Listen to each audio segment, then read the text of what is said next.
Hi, hello. So the time has finally come. I am finishing my university degree in Bristol.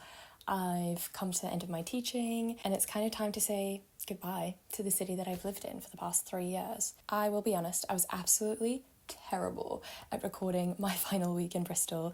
I was trying to live in the moment, but also I was in the trenches with uveitis, which is like this eye disease, which I'm apparently genetically predisposed to. And my eye looked like a zombie eye. So not only was I not my most confident, I also physically could not see very well, partially because of the treatment I was on, partially because of the infection itself.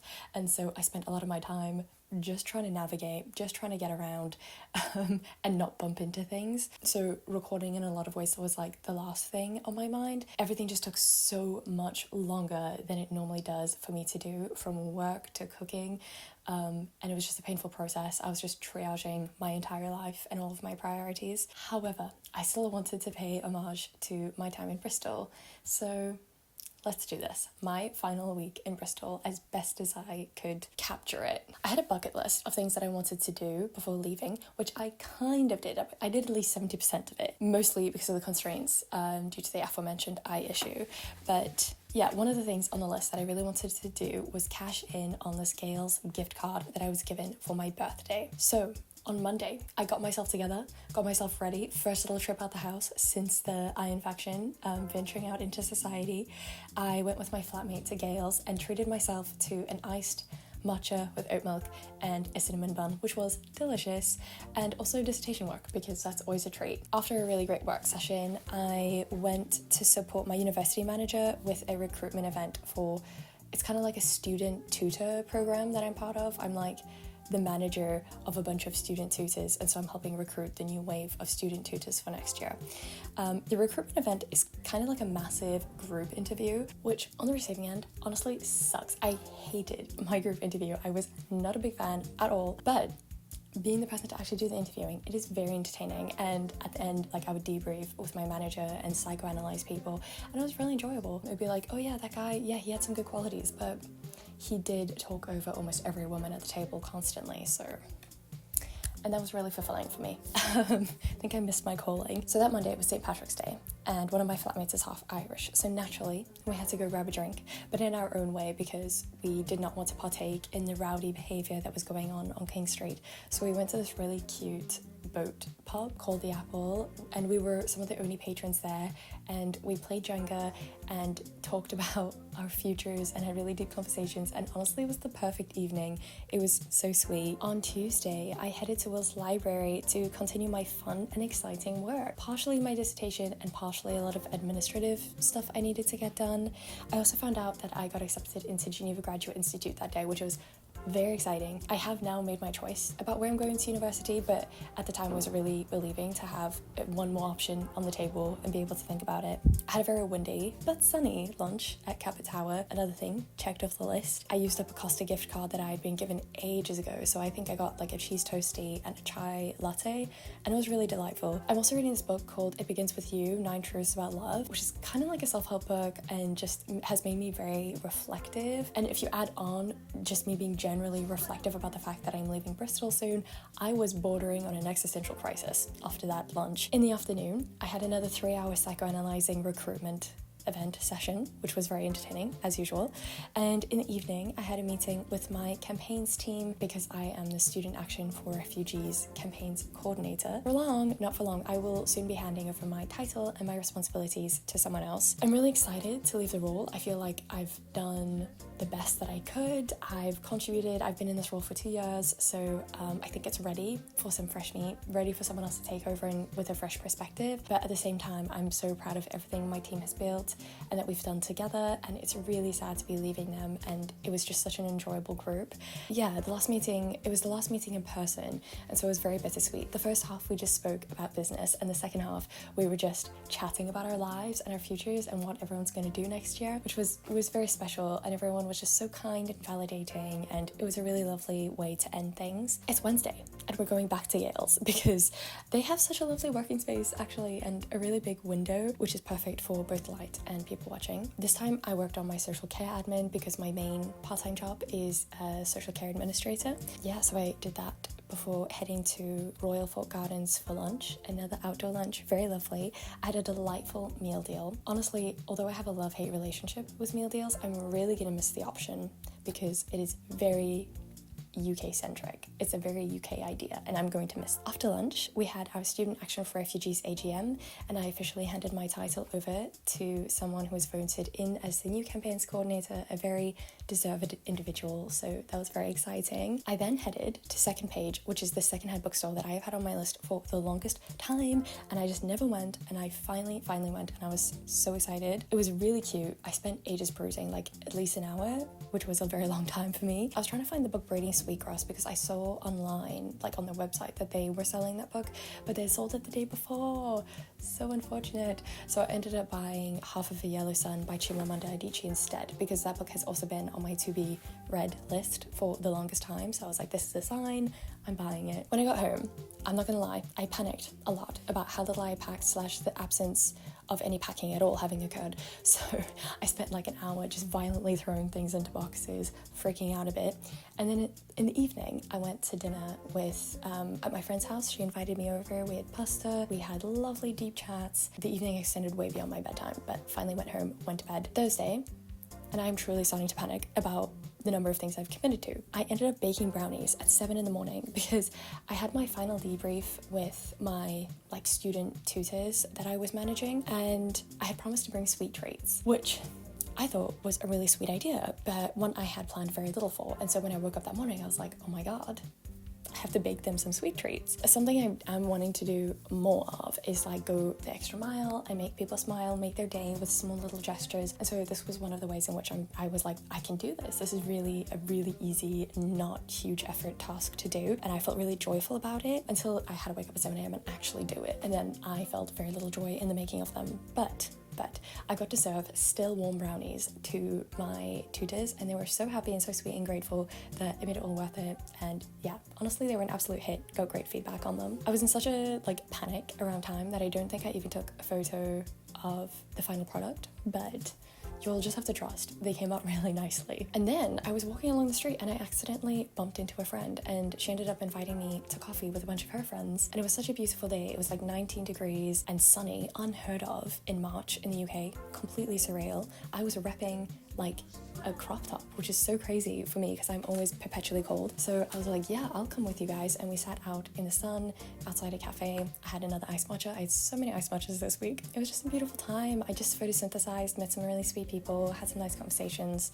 It was great. And then I went to my laser hair removal appointment because I am in the process of doing that. It was an experience. My third time, so I knew what to expect. In the evening, I went to dinner with my flatmates, and we had some very sweet reflections over the past year, kind of talking about what we valued and appreciated about each other. It was just so special. It was just, we had such a delightful dinner. It was so good. It was like a mezze sharing platter top vibe, and then we went to karaoke, which was hilarious. We went for such a wide range of songs that it was very chaotic but very fun, and we kind of wished we had gotten more time for it. But I'm going to take this moment as you're staring at us singing and prancing around to talk about how amazing my flatmates are.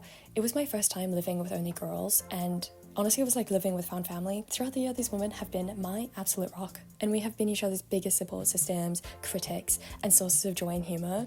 Yes, we would bicker like absolute siblings sometimes, but everything that we said was said in good faith, and we built the strongest bond because of it. We never actually had any issues as a flat, which in my experience is incredibly unusual because I have lived in flat shares for 6 years, and there has always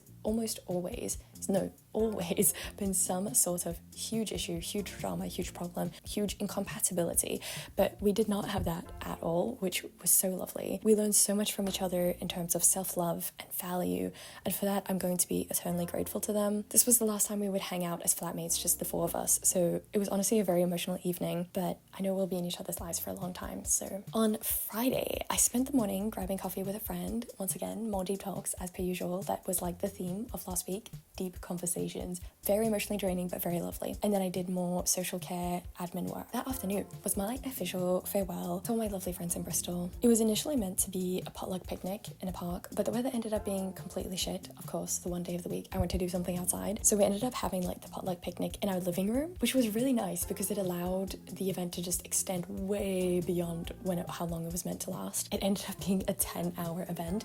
Like, people started coming at 2 p.m. and the last stragglers were leaving at midnight roughly, so very long event. I'm normally someone who Irish exits after a few hours, but not this time. It also was my farewell, so that would be completely unacceptable. But honestly, it was such a beautiful time. It was so cathartic, so lovely. We shared some amazing food. Everyone brought such good food, such an eclectic mix, but very lovely. And we played this card game called We're Not Really Strangers for ages, which is kind of this game that like asks deep questions and prompts you to talk about things that might not organically come up. It allows you to have these really insightful conversations and learn so much about each other. It was just so lovely, and I think everyone really got into it, and we were all in this space where we felt very trusting and safe, and we could just say anything and everyone would just like accept that and embrace you, and it wouldn't be judged. So it was a very beautiful space to have those kind of conversations. People were giving tarot card readings, there was a back massager present, like it was a time. And I really think everyone needed that because we're all in the trenches of dissertations at the moment and trying to figure out our lives and our futures and everything. And I think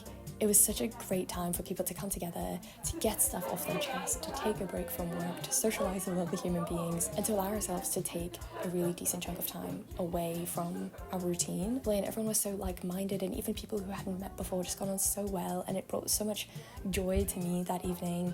There were laughs, there were tears. Ultimately, it was the best evening ever, and I think it meant a lot to everyone there, and people kind of said that afterwards. Saturday, I did more frantic packing in the morning before working at this university offer holder event for a few hours.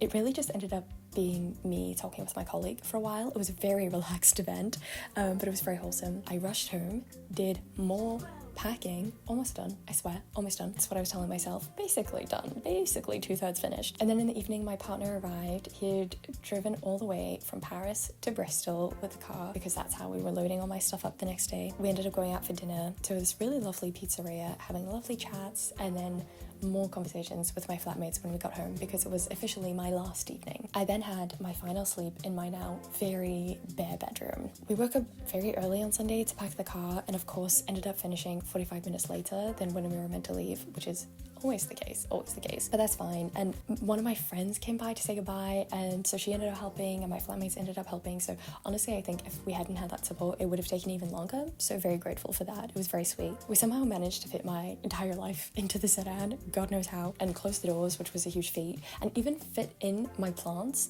in the footwells, which was really impressive because I was really mentally preparing for the fact that I might have to leave them behind. I then had to say goodbye to everyone, which was really tough. It felt very surreal. Like, I don't think I was really processing it in the moment. And then we were on the road heading for Paris.